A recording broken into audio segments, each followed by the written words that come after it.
Okay, good morning, colleagues. You're welcome to another great day and another wonderful day of academic exploration.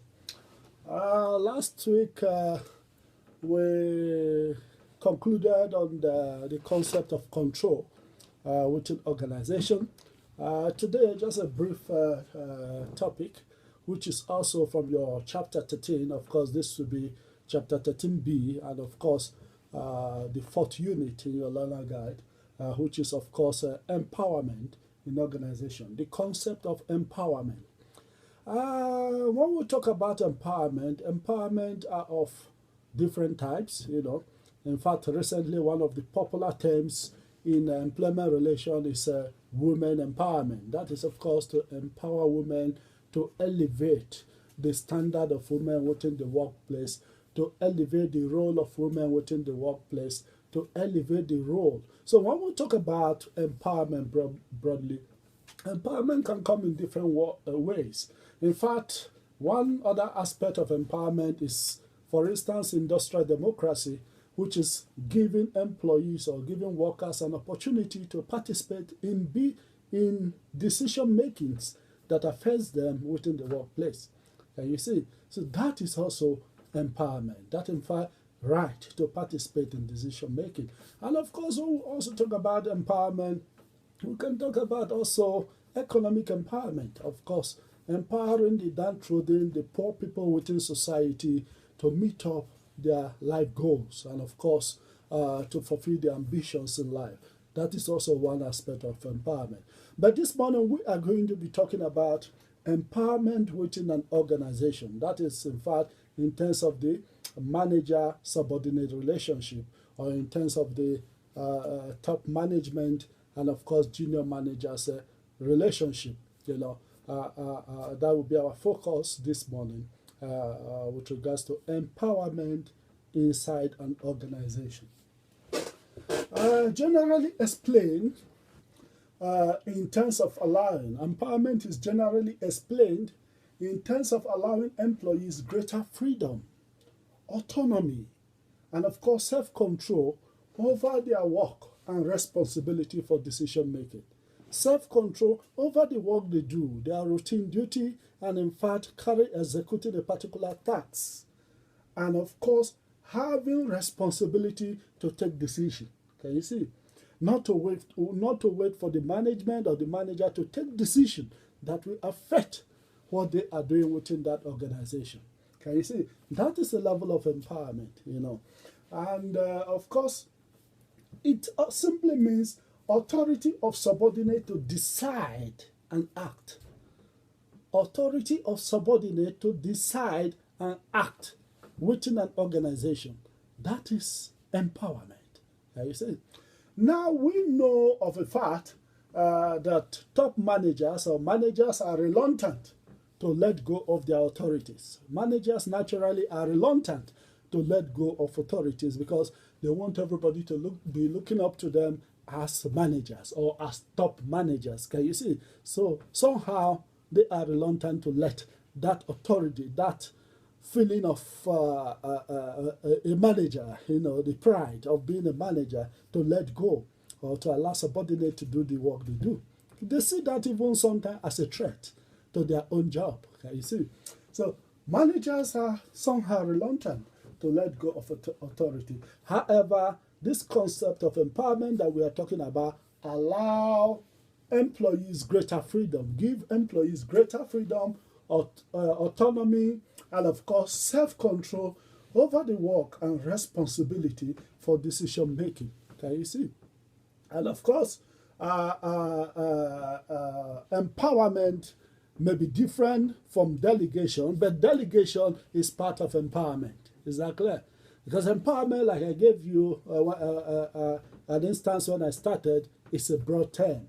And I gave you different perspectives, such as women empowerment, economic empowerment, and other empowerments.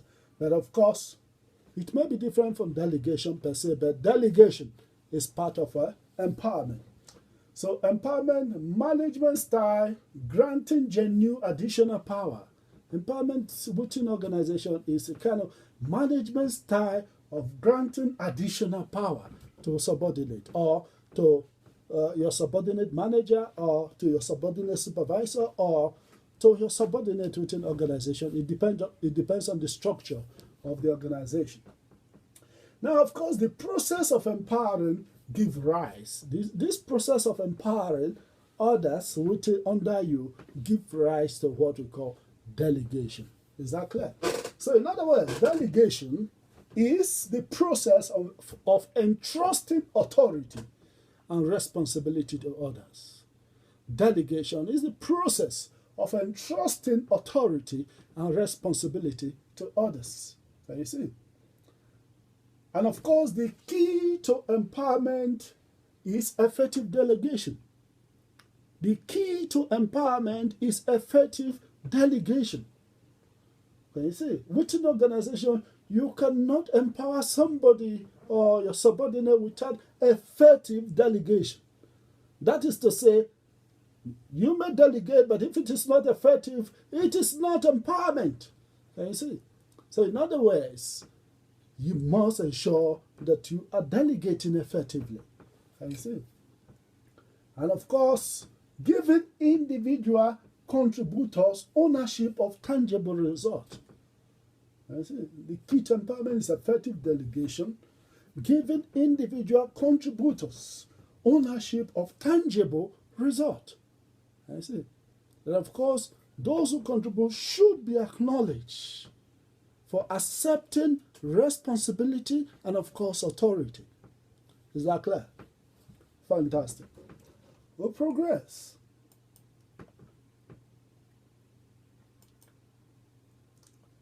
Now, in terms of delegation, there are three important foundations of the delegation. Three important foundations of delegation, or what we call elements of delegation. Can you see? The key elements of delegation include authority. Authority is number one. The next one there is responsibility. And of course, the next one is accountability. These are the three elements of delegation, or the three foundations of delegation. Authority simply means the right to take action or make decision that the manager would otherwise have done. Can you see? That is the right to take action, that is authority, or make decision that manager would otherwise have done. Is that clear? So a right has been given you to do what managers do. Can you see? Now the next one is responsibility. Responsibility, which is an obligation by the subordinate to perform certain duties or make certain decisions. That is also an obligation by subordinate. That is, the subordinate has taken it upon himself as an obligation to perform what has been delegated. Can you see? You have accepted authority to make decision, then you are taking responsibility that you will perform. Can you see? To perform certain duties or make certain decisions. Now, accountability, that is, accountability is the ultimate responsibility. Can you see? Ultimate responsibility, that is, the person who accepts delegation, or the person or the delegatee, must also accept ultimate responsibility. In other words, you cannot blame those you have assigned to perform the job. You cannot apportion blame to them if there is poor performance, or if there is low performance, or if things did not go right. Can you see? You who received the authority and responsibility should be able to take ultimate responsibility. That is what accountability is all about. Can you see? So a delegatee cannot hide behind the clause that my subordinate did not do what I asked them to do. You have accepted authority and responsibility, and as such, you must see to it that the work is done and done right. Is that clear? Fantastic. All right, so that is the third element of delegation. Is that clear? Now, if you look at the diagram before us here, the basis of delegation, you can see the diagram there. You can see the first person there, that is, of course, the superior manager. And, of course, the middle person there is the manager or the middle manager. And, of course, you can see below is the subordinates. Now, if you look at the diagram there, you can see now that the manager is accountable to the senior manager. Accountability. That is, seeing that the job gets done. Standard of result achieved by subordinate. That is what the superior manager expects from the manager. And of course, manager now assign duties to the subordinate and give them the power, authority, and responsibility to take action and make decision. Can you see? And of course, if this action and decision making is not properly done, the manager has the right to reprimand the subordinate that he delegated to. Possible reprimand for unsatisfactory performance. Now, of course, subordinates, action and decision, an obligation to perform, doing the job. That is the subordinate who have received, of course, delegation. Now, of course, the manager report back performance. And the performance must be up to standard. So in other words, the superior manager cannot come down to blame the subordinate for poor performance. Can you see? Because he did not delegate the job to the subordinates. Can you see? So he is accountable to the superior. And he cannot report to the superior that, sorry, we could not perform the job because the subordinates misbehaved or could not achieve the targets. Can you see? So he would bear the consequences of accepting authority and responsibility. Is that clear? That is, of course, what delegation is all about. And of course, in the Latin word, it is also what we call delegatus non potest delegere. That is to say that what has been delegated cannot be delegated further. Can you see? Delegatus non potest delegere. Can you see? What has been delegated cannot be delegated further. Is that clear? So keep that in your mind. Reasons for lack of delegation. Managers may have different reasons for lack of delegation. Why they are reluctant to delegate. You remember I told you that managers are reluctant to part with authority or to delegate. What are the reasons? The first reason there is managers may fear that subordinate is not capable of doing a sufficient job or of being blamed for subordinate mistake. Can you see? They may fear that subordinate may not be capable of doing a good job. There are managers like that. They don't see anybody as competent. They are the only competent ones. They are the ones that can do it the way they like it. So those kind of managers overwhelm themselves with work. Can you see? Because they are reluctant to delegate because they perceive that no other person can do it apart from them. So that is why when you get to some manager's office, you see pile and pile of paperwork, pile and pile of works. And they sit in the office till 12 in the midnight, signing, doing a lot of paperwork, and they get to a point where it can even start affecting their heads. Why? Because they refuse to delegate, because they fear that subordinate is not capable of doing a sufficient good job, or that they themselves may be blamed by the superior manager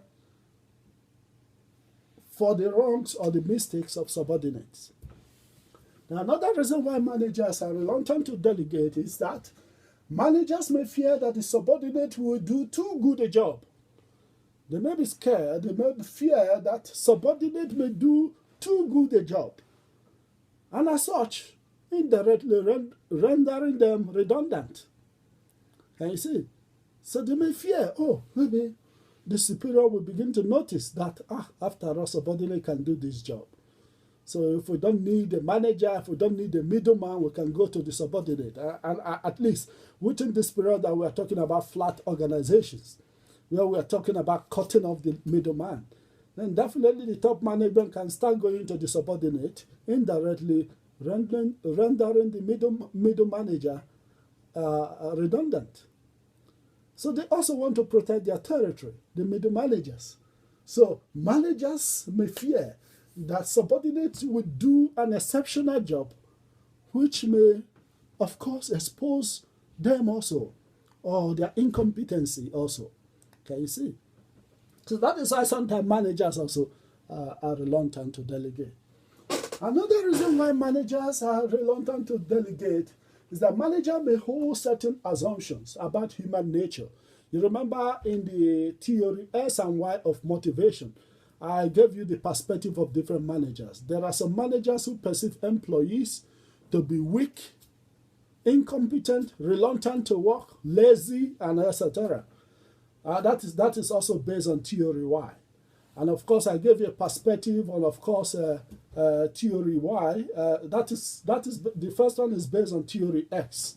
And I gave you a perspective in terms of theory Y, where managers perceive employees as hardworking people, ready to work, very competent, very willing. So depending on how a particular manager views his subordinates, that will also inform how willing he or she may be to delegate responsibilities and, of course, authorities.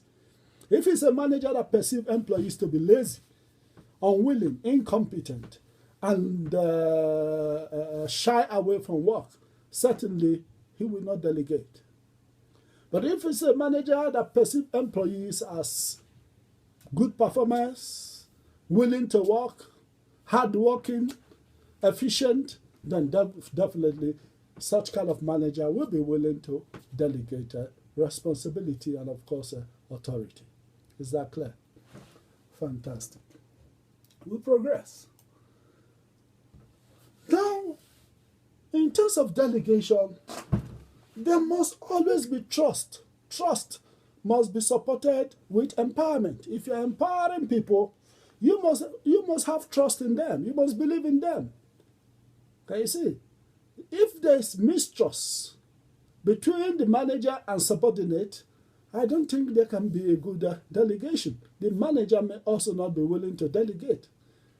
In other words, the subordinate must trust their managers, that the manager is not actually setting a trap for them through delegation. And of course, the manager also must trust the subordinate as people who are willing, competent to execute the tasks. Can you see? So, in other words, managers must learn to accept their dependence upon people. Management must learn to accept their dependence on people. You see, there's no way you can be working with people and you don't trust them, you don't depend on them. Because a manager without people is, in fact, useless. You have people because you are managing, because you are getting your work done through people. That is what management is all about. The act of getting work through and with people. So you must learn to accept dependence upon people. A key part of being a good manager is managing that dependence. A key part of being a good manager is managing the fact that you depend on people to get your work done. Is that clear? So managers who say that they cannot delegate because they have poor staff may genuinely be unfortunate in the caliber of staff that they have inherited or been given. Some may be genuinely be unfortunate that they have incompetent people and weak staff. But also, that is an indictment. Of course, no organization will give you all effective and competent staff. That is why you as a manager must send them to training. You must also develop them. You must also teach them to do that task which has made you a manager today. Is that clear? All right. And of course, more often this view is a criticism also in themselves. Can you see? This view is a criticism in themselves. Can you see? Because if you, as a manager, says you are not willing to delegate because you perceive your employees or subordinates as incompetent, why are they still in the organization? Why can't you train them? Why can't you develop them? Why can't you educate them? Why can't you impart knowledge on them in order for them to take responsibility and, of course, authority? Then it simply also is an indictment that when you leave that organization, the organization dies a natural death. So managers must be willing and should be willing to train, empower, and delegate to subordinate. Is that clear? Fantastic. Systematic approach to empowerment and delegation. Systematic approach to empowerment and delegation. Before delegating or empowering employee, there are certain questions you must ask yourself as a manager. The first one is, how can I make better use of my time and expertise? And see, a manager should ask himself, how can I make better the use of my time and expertise? That lies on delegation. Can you see? If you need more time to perform other roles, there is need for you to delegate some of the peripheral jobs on your table. Can you see? To subordinates. And of course, what tasks could be performed better by others? Of course, a manager, before you delegate, you ask yourself, what tasks could be performed better by others instead of me? I see there are some managers whose qualification and expertise is in human resources management, but they want to know what is happening in accounting. They want to know what is happening in purchase. They want to know what is happening in retail. They want to know what is happening, But your area of specialty is human resources. Can you see? So sometimes you should allow experts also to do their job. Can you see? I'll report to you. That is also part of delegation. Then what opportunities are there for learning and development through delegation? Can you see? A manager should ask himself also, what opportunities are there in learning and development through delegation? And of course, there's a great opportunity. So if you notice that your organization is the one that wants to train people, develop people, and of course, in terms of succession planning, definitely you must be willing to delegate. Now, another question that a manager or somebody should ask himself is, how and to whom should the responsibility be given? How am I going to give this responsibility, and who should I give this responsibility? In other words, it is not, of course, everybody in the organization that you can give responsibility. You can give responsibility to somebody you trust can actually do the task. Can you see? You cannot give responsibility to dead woods in the organization. You cannot give responsibility to blockheads in the organization. So you must look for a competent person who is willing and, of course, favorably disposed to taking responsibility. Is that clear? Another one is, what form of monitoring and control would be most appropriate? You see, a manager should also be able to ask himself, what kind of monitoring and control mechanism should be appropriate? And of course, the leader-member exchange theory of leadership theory is very good here. Can you see? In terms of the kind of exchange relationship.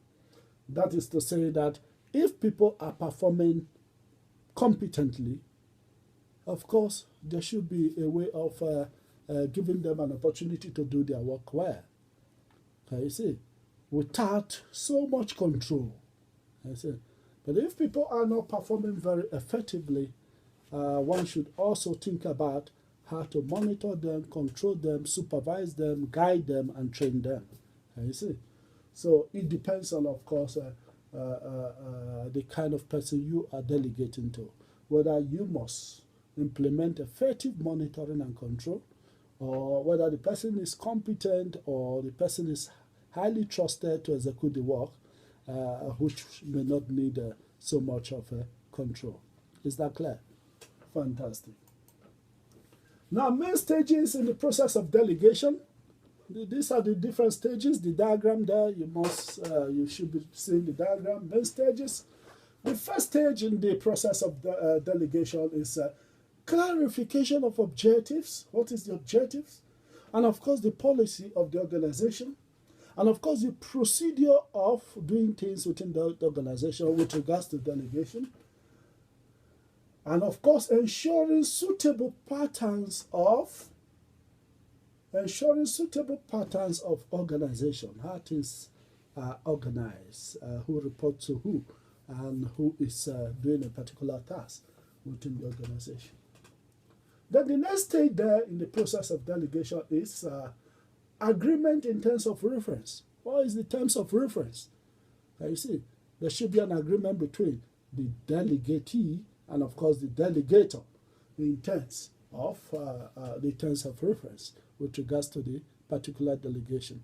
What is your scope? What is your boundary? Can you see? What are you expected to do? Can you see? And what is your limit in terms of this delegation? So there should be an agreement in terms of reference, acceptance of authority, and of course responsibility. Can you see? If you are being delegated to, you must be willing to accept authority as well as responsibility. Then the next one is guidance, support, and training. Can you see? Of course, before you delegate to somebody, you must guide the person. This is how it is done. Give him moral support. Support the person when he starts to see if he's getting it well. Then, of course, if he's not getting it properly, you can also send him to training to improve in terms of his skills and performance. Can you see? So, and of course, patterns of communication with people. You also train him how to communicate with people, how to get people to do the job that you are assigning to them. Can you see? So patterns of communication. Then the next stage in the process of delegation is agreement on monitoring and review procedures. Can you see? There should be an agreement in terms of monitoring, how we are going to monitor your work, and of course how we are going to review your work in terms of performance review. Can you see? There should be an agreement between, of course, the manager and, of course, the subordinate, or the delegator and the delegatee. Is that clear? Then, of course, the next one is review procedures and standard and measurement of performance. Measurement, I was talking about performance management. Then, of course, the next stage is allowing subordinates freedom of action. You have done all this. This is now time to allow subordinates freedom of action within agreed terms of reference. Can you see? Freedom to act. You give him that space. Can you see? But not that your eyes is totally out there, but give him freedom to act. Can you see? And sometimes you can, call him to know how he's doing it, and praise him if he's doing it well. Acknowledge him. And of course, advise him or guide him if you notice some challenges in terms of how he's performing the role. Then, of course, the final one is related reward system. Can you see? Relate the performance of the employee to the reward system. Can you see? That is to say, somebody who is performing effectively in terms of the role that has been delegated should be rewarded. Can you see? Should be rewarded. Of course, in terms of most of the managerial activities. In fact, in terms of every year, the managers or subordinates that have taken managerial role are rewarded in different form, either as a way of bonus, or as a way of setting incentive, or as a way of gift to the person, in order to reinforce the person to take more responsibility and authority in the future. So, colleagues, I think with this, we have come to the end of our chapter 13, which is, of course, on the topic of delegation, the topic of empowerment, and of course the topic of control, and of course also the topic of leadership influence in organization. I wish you all the best as you continue your reading within this lockdown period. And let's hope that the situation will improve very soon. And of course, we will see once again to smile and of course interact with one another and share thoughts and share ideas related to organizational behavior. Have a wonderful day and keep well. Bye and keep safe too. See you.